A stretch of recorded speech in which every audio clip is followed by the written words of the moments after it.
चपाती, आम्रखंड, बटाट्याची भाजी हा मेन्यू खाल्ला मी बर्लिनमध्ये. बर्लिनशी माझी ओळख फक्त इतिहासाने नाही, तर या मन मोहून टाकणाऱ्या निसर्गाने सुद्धा झाली.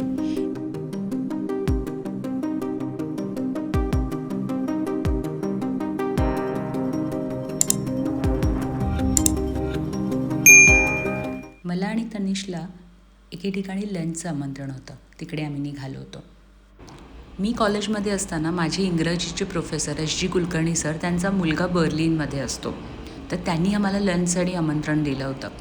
ते माझ्या पप्पांचे अगदी चांगले मित्रसुद्धा आहेत. सरांनी तर मला खूपदा सांगितलं होतंच की इथं आल्यानंतर सुरेंद्रना नक्की भेटा. सुरेंद्र म्हणजे सरांचा मुलगा. आणि याशिवाय मी सुद्धा खूप एक्सायटेड होते, कारण खूप दिवसांनी आपली मराठी माणसं जेव्हा आपल्याला परदेशात भेटतात तेव्हा खरंच तो आनंदच वेगळा असतो. घर पण इतकं सुंदर ठेवलं होतं. त्यांचं बाळ झोपलं होतं, त्यामुळे त्याची भेट झाली नाही. पण त्यांनी जाऊपर्यंत खूप सुंदर मेन्यू बनवला होता. सुंदर झाडंसुद्धा लावली होती. एकूणच तिथलं वातावरण खूप छान वाटलं. मनसोक्त जेवलो दोघंसुद्धा. खरंच खूप मनापासून आणि मस्त मेन्यू बनवला होता. मी पहिल्यांदाच भेटत असल्यामुळं खूप काही शूट करता आलं नाही. सकाळी मी, तनिष्क आणि संजय जाणार होतो लेकवर स्विमिंगसाठी. सकाळी टोस्ट, खरडा, मस्त लागतं खरडा टोस्ट, नक्की ट्राय करा, आणि शिरा बनवला होता.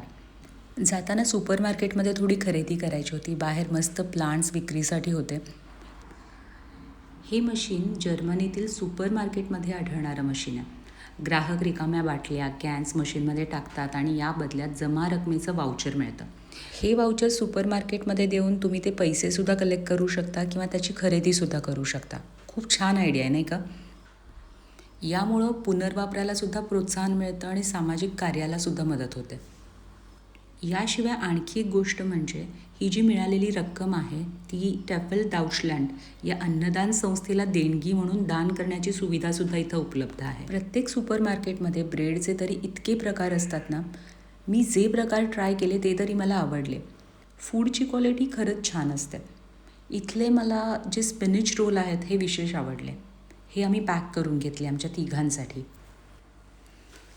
यानंतर आम्ही ज्या ठिकाणी गेलो होतो ते आहे श्लाक्टनसे. हे बर्लिनमधील सर्वात सुंदर आणि शांत सरोवरापैकी एक आहे. असं सांगितलं जातं की हे सरोवर सुमारे 15,000 वर्षापूर्वी हिमयुगाच्या काळात तयार झालं होतं.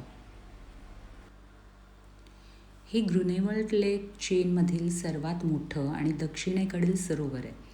सरोवराभोवती सुमारे 7 किलोमीटर सुंदर ट्रॅकिंग ट्रेल आहे. त्यामुळं इथे लोक चालण्यासाठी, जॉगिंगसाठी आणि निसर्गाचा आनंद घेण्यासाठी येतात. सगळे निवांत फिरत असतात. कुणाला कुणाचंही बंधन नाही. खूप सुंदर लेक आहे. पाण्याची गुणवत्तासुद्धा खूप चांगली असल्यामुळं ना, उन्हाळ्यात इथं पोहण्यासाठी मोठ्या प्रमाणात लोक येतात. बर्लिनच्या गजबजाटापासून काही मिनिटातच तुम्ही इथं पोहोचू शकता. पण इथे आल्यावर शहराचा गोंगाट पूर्णपणे विसरून जाता. काही ठिकाणं अशी असतात ना जिथे पोचल्यावर वेळ थांबल्यासारखे वाटते. बर्लिनच्या गजबजाटापासून थोडं दूर असलेलं हे सुंदर सरोवर मनाला एक वेगळी शांतता देऊन गेलं. पाण्याच्या लहरी, आजूबाजूची हिरवाई आणि निसर्गाचा तो निवांत स्पर्श. कधीकधी आनंदासाठी मोठ्या गोष्टींची गरजच नसते. अशा छोट्या क्षणातच आयुष्याची खरी सुंदरता दडलेली असते. हा अनुभव खरंच कायम माझ्या लक्षात राहील.